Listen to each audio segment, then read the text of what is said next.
Eat Pinoy! Eat Pinoy! Okay. May sinabi ko, dry fish. Lahat ito. I think so, sabi ko, puro pagalit. Sila naging pake, hindi ako eh. Hindi palang mali, balik ko. Huwag mo nga hayaan na maging pake ang ibang tao pa. Oo, talaga namang kahit saan na. Lalo Ano mo yung mga isda? Tinapon nila. Hindi.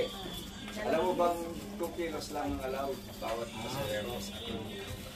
More than 2 kilos to sa. Mali yung mali na ano. Hand-carry na malita, hindi mo malaki.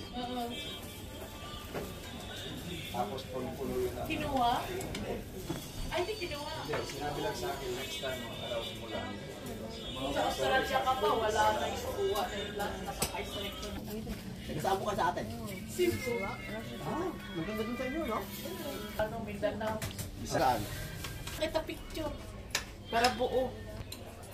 No, basta kung ano itsura sa palengke, sabi nga ng mga nag-picture dito, huwag niyong ibahin na. Magkakain ba kayo? Tinero ako eh. Ikaw ba natin? Paano pag madami tao? Camping mo. Uy, best friend!